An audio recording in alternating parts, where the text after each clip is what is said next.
السلام علیکم عزیز طلبہ و طالبات۔ آج ہمارا یہ جو لیکچر ہے سورۃ الاحزاب کا آیت نمبر 40۔ اس سے پہلے والی آیات جو ہیں آپ پڑھ چکے ہیں، تو پہلے ہم اس کو جو ہے وہ تلاوت کرتے ہیں، اس کے بعد ہم دیکھتے ہیں اس کو۔ اعوذ باللہ من الشیطان الرجیم، بسم اللہ الرحمن الرحیم۔ ما كان محمد أبا أحد من رجالكم ولكن رسول الله وخاتم النبيين وكان الله بكل شيء عليما صدق الله العظيم۔ ما كان محمد أبا أحد من رجالكم، کہ محمد تمہارے مردوں میں سے کسی کے والد نہیں ہیں، کسی کے باپ نہیں ہیں۔ ما کانا نہیں ہے، محمد محمد، ابا احد من رجالکم، کہ رجال کہتے ہیں رجل کی جمع ہے، رجل کہتے ہیں مرد کو، تمہارے مردوں میں سے کسی ایک کے بھی باپ نہیں ہیں۔ ولیکن رسول اللہ، بلکہ وہ اللہ کے رسول ہیں، وہ خاتم النبیین، اور وہ نبوت کو انبیاء کرام کے لیے جو ہے وہ جو نبی ہیں، نبیوں کے لیے مہر ہیں، خاتم ہیں۔ وہ اس کا کیا مطلب ہے، ہم اس کو تشریح میں پڑھتے ہیں۔ وَكَانَ اللَّهُ بِكُلِّ شَيْءٍ عَلِيمًا، اور اللہ تعالیٰ ہر چیز سے واقف ہے، جاننے والا ہے۔ عزیز طلبہ، اس سے جو پہلے جو واقعات ہیں آپ کے سامنے وہ گزر چکے ہیں، کہ حضرت زید رضی اللہ عنہ والی جو ان کے جو نکاح کا واقعہ تھا، پھر انہوں نے طلاق دے دی، پھر ان کی جو طلاق یافتہ جو تھیں بیوی تھیں، جو نبی کریم صلی اللہ علیہ وسلم نے ان سے نکاح کر لیا، آپ کی پھپھوزاد بہن تھیں وہ، تو یہ جو ہے نا، اب یہ رسم کو اللہ تعالیٰ نے پریکٹیکلی طور پر نبی کریم صلی اللہ علیہ وسلم سے اس کو ختم کروایا۔ تو اب ایک تو اس کا اس طرح بھی اللہ تعالیٰ نے اظہار فرما دیا، اور اس سے پہلے جو ہے وہ ادعوہم لآبائہم واقسطوا عند اللہ، کہ جب لوگ حضرت زید رضی اللہ عنہ کو زید بن محمد کہا کرتے تھے، تو اللہ پاک نے آیت نازل کی کہ نہیں، یہ جو منہ بولے بیٹے ہیں، ان کو ان کے اپنے اصل والد کے ساتھ نام کے ساتھ پکارو۔ اگر ان کو اصل باپ تمہیں معلوم نہیں ہے تو پھر ان کو دوست کہو، یا کوئی اپنا جو ہے وہ بھائی کہو، اسلامی بھائی کہو، لیکن جو ہے ان کا نسب جو ہے وہ تبدیل نہ کرو۔ یہ بہت بڑا جرم ہے کہ اس طرح نہیں کرنا چاہیے۔ تو اس کے بعد پھر حضرت زید بن محمد جو تھے، وہ ان کو صحابہ کرام فرماتے ہیں، پھر ان کو زید بن حارثہ کہنے لگے ان کے اپنے والد کے نام کے ساتھ۔ پھر یہ واقعہ پیش آیا کہ حضرت زید کی جو ہے نکاح کیا، تو پھر اللہ تعالیٰ نے آگے جو ہے یہ ایک جو وضاحت فرما دی۔ پھر بھی اس کے اوپر بہت زیادہ شور اٹھا کہ جب نبی کریم صلی اللہ علیہ وسلم نے ان کی زوجہ سے جو نکاح کر لیا، پہلے تو یہ پتہ تھا نا کہ یہ منہ بولے بیٹے ہیں، سب کو پتہ تھا، لیکن پھر جب ان کے منہ بولے بیٹے کی جو انہوں نے اپنے جن کو طلاق دے دی اپنی بیوی کو، ان سے جب نبی کریم صلی اللہ علیہ وسلم نے جب نکاح کر لیا اللہ کے حکم سے، تو اس پر بہت شور اٹھا۔ تو کہنے لگے کہ دیکھو کہ نعوذ باللہ من ذالک، کفار کہنے لگے کہ محمد اپنے بیٹے کی بیوی سے نکاح کر لیا، کتنا بڑا جرم کر لیا۔ اللہ تعالیٰ نے پھر اس پر، لوگوں میں بھی یہ بات مشہور تھی کہ وہ ان کے حقیقی بیٹے نہیں ہیں، لیکن اس کے باوجود اللہ پاک نے اس کی وضاحت فرما دی کہ ما کان محمد ابا احد من رجالکم، کہ یہ بات کان کھول کر سن لو کہ محمد تمہارے مردوں میں سے کسی کے باپ نہیں ہیں، کسی کے ابو نہیں ہیں، کسی کے والد نہیں ہیں۔ رجال جمع ہے رجل کی، رجل کہتے ہیں مرد کو۔ عربی زبان کے اندر بلکہ ہر زبان کے اندر یہ ایسا ہوتا ہے کہ ہر جو عمر کا جو ہوتا ہے نا، اس کے فرد ہوتا ہے، اس کے لیے الگ لفظ استعمال کیا جاتا ہے۔ جس طرح ہم کہتے ہیں بالکل چھوٹا بچہ ہوتا ہے اس کو ہم بچہ کہتے ہیں، تھوڑا سا بڑا ہوتا ہے اس کو لڑکا کہتے ہیں، اور بڑا ہو جاتا ہے بالکل اس کو کہتے ہیں نوجوان، جوان ہو گیا، ٹھیک ہے، پھر وہ عمر جب ڈھلنا شروع ہو جاتی ہے اس کو بوڑھا کہتے ہیں۔ تو بالکل اسی طرح عربی زبان کے اندر جو چھوٹا بچہ ہوتا ہے اس کو کہتے ہیں صبی، صبیان، اور جب آدمی جب بڑا ہو جاتا ہے، نوجوان ہو جاتا ہے، بالغ ہو جاتا ہے، تو اس کو کہتے ہیں رجل، مرد۔ جس طرح ہم بھی ایسے ہی کہتے ہیں کہ جو چھوٹے بچے کو مرد نہیں کہتے بلکہ چھوٹے بچے کو بچہ کہتے ہیں۔ تو اب نبی کریم صلی اللہ علیہ وسلم کی جتنی بھی اولاد، آپ کی جو اولاد ہوئی، آپ کی جو بیٹیاں تھیں وہ بڑی جو ہے انہوں نے عمر پائی، اور وہ جو ہے ان کی شادیاں ہوئیں، وہ آگے جو ہے انہوں نے بڑی عمر کے اندر وہ ان کا انتقال ہوا۔ لیکن نبی کریم صلی اللہ علیہ وسلم کے جتنے بھی جو بیٹے تھے، وہ بیٹے بچپن میں ہی فوت ہو گئے۔ کوئی بھی اتنی عمر کو نہیں پہنچا کہ اس کو رجل کہا جا سکے، مرد کہا جا سکے، بلکہ بالکل بچپن کے اندر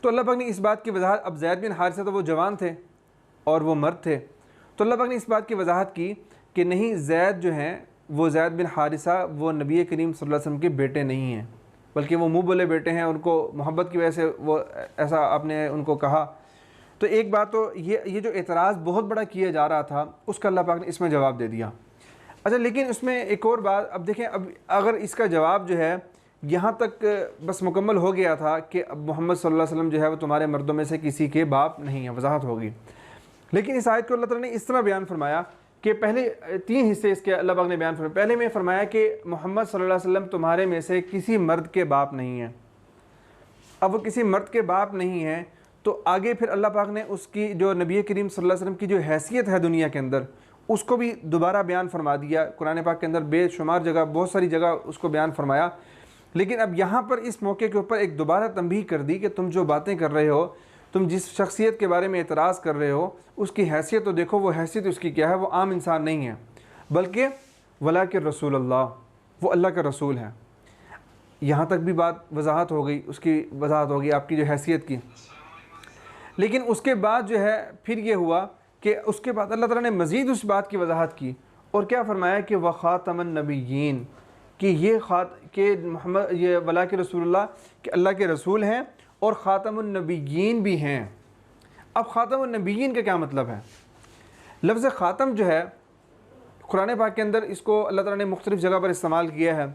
کہ اس کا جو اصل جو اس کے جو حروف ہیں وہ خا اور تا اور میم ہے، ختم۔ اس کا کیا مطلب ہوتا ہے؟ تو قرآن پاک کے اندر اللہ تعالیٰ نے جو ہے ایک اور جگہ پہ بیان فرمایا کہ ختم اللہ علی قلوبہم وسمعہم وعلی ابصارہم غشاوہ، کہ اللہ فرما رہے ہیں کہ کفار کے بارے میں کہ ختم اللہ تعالیٰ نے مہر لگا دی علی قلوبہم، ان کے دلوں پر، وعلی سمعہم، اور ان کے کانوں پر۔ اچھا، مہر کیا ہوتی ہے؟ مہر یہ ہوتی ہے کہ پہلے زمانے کے اندر بھی، جو پہلے جب یہ خط و کتابت ہوتی تھی اور یہ ایک جگہ سے دوسری جگہ خطوط جو ہے لیٹرز وہ پہنچائے جاتے تھے، کسی بادشاہ کا کوئی حکم کہیں پہنچایا جاتا تو اس کو حکم نامے کو ایک وہ کاغذ کے اندر جو اس کو لیٹر جو ہوتا تھا اس کو لکھ کر اس کو ایک لفافے کے اندر بند کرتے، اور اس لفافے کے اوپر سے یعنی کہ اس کو فولڈ کر کے بند کر کے اس کے اوپر وہاں پر جہاں اس کے بند ہونے کی جگہ ہوتی بالکل وہیں پر ایک مہر لگا دی جاتی۔ وہ مہر اس بات کی نشانی ہوتی تھی کہ اب اس لفافے کو بند کر دیا گیا ہے۔ اگر اس مہر کو جب وہ دوسرے بادشاہ کے پاس یا دوسری جگہ پر وہ خط پہنچتا تو وہ سب سے پہلے اس مہر کو دیکھتا کہ اس مہر کو کسی نے کچھ چھیڑا تو نہیں ہے، کہیں ایسا تو نہیں ہے کہ اس مہر کو کہیں کھول کر دوبارہ اس کے اندر کچھ جو ہے کوئی اضافہ کیا ہو، کوئی خیانت کر لی گئی ہو، کہیں ایسا تو نہیں ہے۔ تو مہر کا یہ مقصد ہوتا تھا کہ اندر کی جو چیز ہے وہ باہر نہ آ سکے اور باہر سے کوئی چیز اندر نہ جا سکے، اس کو کہتے ہیں مہر، کہ مہر لگا دی۔ تو بالکل یہی اللہ پاک فرما رہے ہیں کہ ختم اللہ علی قلوبہم وسمعہم، کہ اللہ پاک نے جو ہے یہ ان کے دلوں کے اوپر، ان کے کانوں کے اوپر مہر لگا دی ہے کہ ان کے دل کے اندر اب ہدایت جو ہے وہ ان کی بات ان کے اندر جا ہی نہیں سکتی۔ ان کے اندر اتنا یہ بغض اور نفرت جو ہے وہ بھری ہوئی ہے، جس طرح بعض کفار تھے۔ ایک اور جگہ اللہ پاک فرماتے ہیں کہ الیوم نختم علی افواہہم، کہ ہم جو ہے ایک دن قیامت والے دن ان کے جو ہے وہ ان کے منہ کے اوپر مہر لگا دیں گے کہ ان کے منہ سے کوئی بات نکل نہیں سکے گی، بول نہیں سکیں گے۔ یہ ہو گیا مہر کا مطلب۔ تو یہاں اللہ پاک فرما رہے ہیں کہ وہ خاتم النبیین، کہ نبی کریم صلی اللہ علیہ وسلم جو ہیں کسی مرد کے باپ نہیں ہیں، اللہ کے رسول ہیں، اور نبیوں کے اوپر مہر ہیں، خاتم ہیں، مہر لگانے والے ہیں۔ مہر لگانے کا جو آلہ ہے، ان کے مہر لگانے والے ہیں۔ اس کا کیا مطلب کہ اب نبی کریم صلی اللہ علیہ وسلم کی جو تشریف آوری ہوئی ہے دنیا کے اندر، آپ سب سے آخر میں تشریف لائے ہیں۔ اب آپ نے آ کر نبوت کے اوپر انبیاء کرام کا جو سلسلہ تھا اس لفافے کے اوپر، اس خوبصورت جو ہے وہ جو لفافہ تھا جس کے اندر انبیاء کرام کا کہ یوں سمجھ لیں کہ بہت سارے نام ہیں، اس کے اوپر آپ نے اب مہر لگا دی ہے کہ اب کوئی شخص، دنیا کی کوئی طاقت آ کر جو ہے وہ اس جو انبیاء کرام گزر چکے ہیں ان کے رتبے کو گھٹا کر نبوت کی فہرست سے باہر نکال نہیں سکتا، اور کسی شخص کو نبوت کے اندر داخل نہیں کر سکتا۔ یہ اس کا مطلب ہے خاتم النبیین،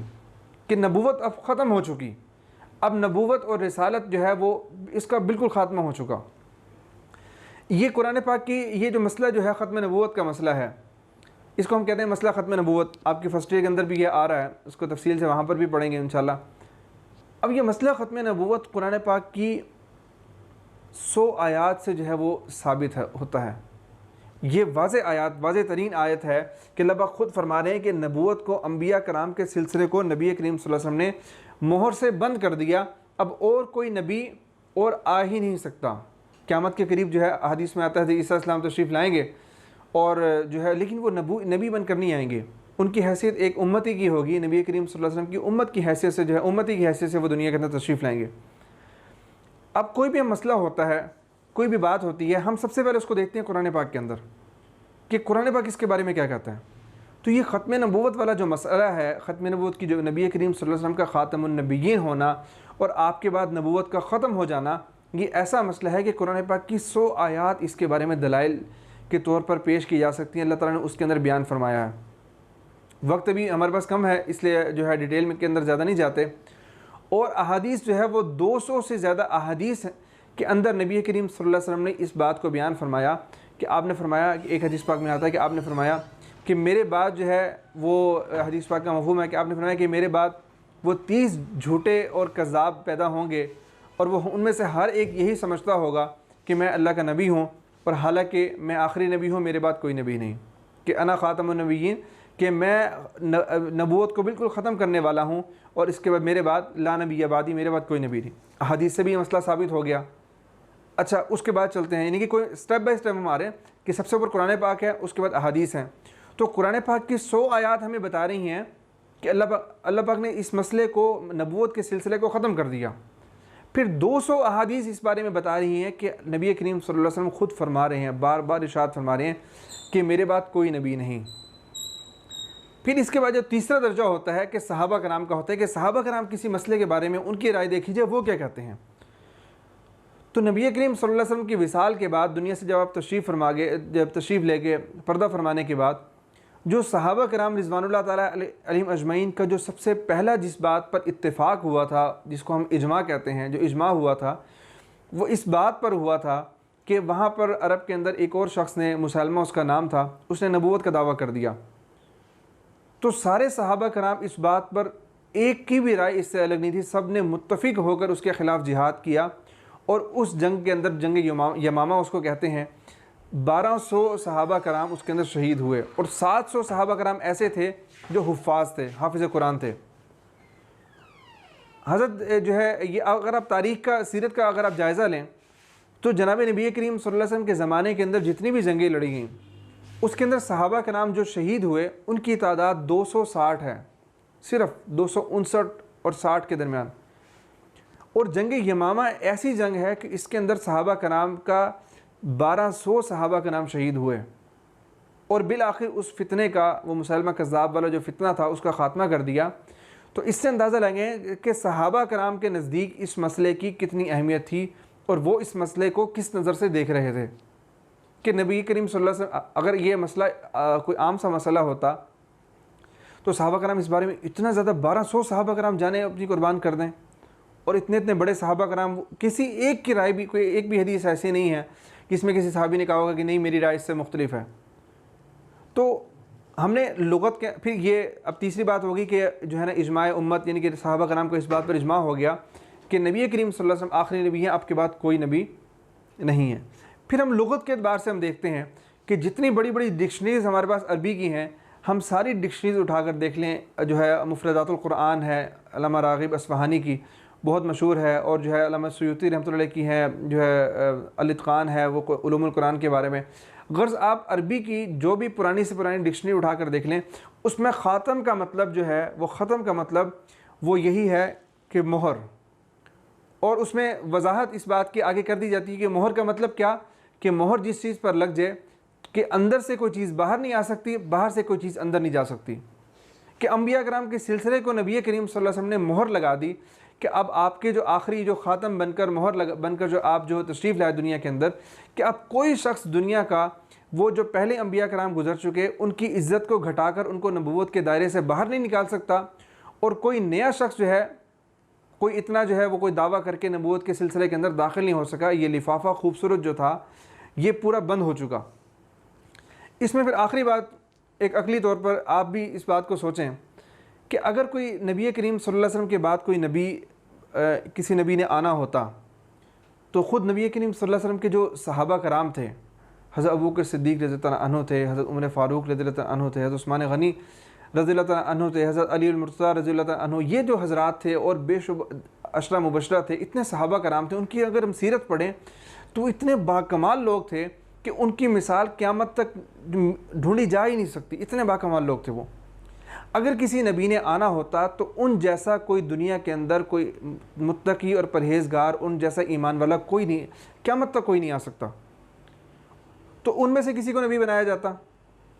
اور خود نبی کریم صلی اللہ علیہ وسلم نے ارشاد فرمایا حدیث پاک میں کہ میں جو ہے اگر میرے بعد کوئی لو کان بعدی نبی لکان عمر، اگر میرے بعد کوئی نبی ہوتا تو عمر ہوتا، کہ صحابہ کرام کا یہ مقام، لیکن میرے بعد کوئی نبی، اگر میرے بعد کوئی نبی ہوتا تو عمر ہوتا۔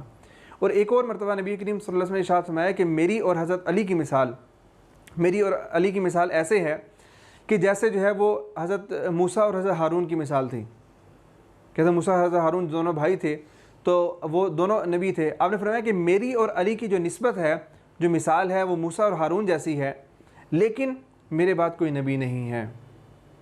اب یہاں پر دیکھیں، آپ نے فوراً اس بات کی تردید فرما دی کہ کوئی آدمی یہ نہ سمجھے کہ میری اور حضرت علی کی مثال جو ہے وہ موسیٰ اور ہارون جیسی ہے، تو حضرت موسیٰ بھی نبی تھے، حضرت ہارون بھی نبی تھے، اس لیے نبی کریم صلی اللہ علیہ وسلم بھی نبی ہیں، حضرت علی بھی جو ہے وہ نبی ہو سکتے ہیں۔ نہیں، آپ نے فرمایا کہ نہیں، لیکن میرے بعد کوئی نبی نہیں۔ اور ایک اور حدیث پاک میں آپ نے ارشاد فرمایا کہ میری اور پچھلے انبیاء کرام کی مثال ایسے ہے کہ جیسے اس شخص نے بہت خوبصورت محل تعمیر کیا اور اس محل کے اندر ایک اینٹ کی جگہ جو ہے وہ باقی رہ گئی، پورا جو ہے وہ مکان مکمل ہو گیا، محل بہت خوبصورت تھا، لوگ اس کو دیکھتے بڑے تعجب کرتے کہ کتنا پیارا جو ہے محل ہے، خوبصورت ہے، اور وہ ایک اینٹ جو ہے وہ اس کو دیکھتے کہ یہاں پر ایک اینٹ کی جگہ خالی ہے، تو آپ نے فرمایا کہ میں ہی وہ آخری اینٹ ہوں، کہ انبیاء کرام کا جو نبوت والا جو محل تھا، جو انبیاء کرام کا جو سلسلہ تھا مبارک، جو ہے ایک موتیوں والا جو لڑی تھی، اس کے آخری لڑی جو تھے، آخری جو سلسلے کے آخری جو تھے، جو نبی کریم صلی اللہ علیہ وسلم تھے، اور آپ کے بعد نبوت کا سلسلہ، رسالت کا سلسلہ ختم ہو گیا۔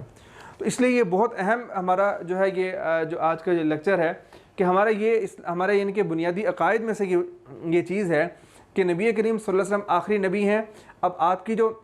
اور اللہ پاک نے قرآن پاک کے اندر بار بار یہ اس بات کو ارشاد فرمایا کہ الیوم اکملت لکم دینکم، اس طرح فرمایا کہ واتممت علیکم نعمتی، کہ ہم نے دین کو مکمل کر دیا، نبی کریم صلی اللہ علیہ وسلم کو رحمت للعالمین بنا دیا، اور دین کو قیامت تک آنے والے انسانوں کے لیے مکمل کر دیا کہ سب اب نبی کریم صلی اللہ علیہ وسلم کی ہی امت ہے، اب اور کسی نبی کی کسی بھی چیز کی گنجائش نہیں ہے۔ لہذا اگر اب ہمارے سامنے کوئی آدمی یہ کہتا ہے کہ وہ کوئی کسی بھی طرح کی کوئی شکل میں کوئی نبوت کا کوئی دعویٰ کرتا ہے یا کسی کی بات کرتا ہے، تو ہم وہی حدیث ذہن میں رکھیں گے کہ نبی کریم صلی اللہ علیہ وسلم نے ارشاد فرمایا کہ میرے بعد 30 جو ہے وہ جھوٹے اور مکار، یعنی کہ جھوٹے کذاب لوگ پیدا ہوں گے، ان میں سے ہر ایک یہ خیال کرتا ہوگا کہ میں نبی ہوں، حالانکہ میں آخری نبی ہوں، انا خاتم النبیین، اور لا نبی بعدی، میرے بعد کوئی نبی نہیں ہے۔ نبی کریم صلی اللہ علیہ وسلم نے یہ بات فرما کر یہ قصہ ہی ختم کر دیا۔ لہذا ہمارے سامنے جب بھی کوئی اس طرح کی بات ہوگی، ہم فوراً ان باتوں کو اپنے ذہن میں لے آئیں گے، اس سے تاکہ ہمارا ایمان محفوظ ہو سکے، ہم جو ہے وہ سیدھے راستے پر چلتے رہیں، اور اللہ تعالیٰ اسی کے اندر ہمیں کامیاب کر دیں گے۔ تو یہ ہماری آیت جو تھی، اس کی الگ سے وضاحت بھی ہے، تو یہ امید ہے اس کے اندر آپ کو جو ہے تشریح لکھ سکیں گے۔ تو خاتم النبیین کا معنی وہ آخری نبی۔ تو بہت شکریہ۔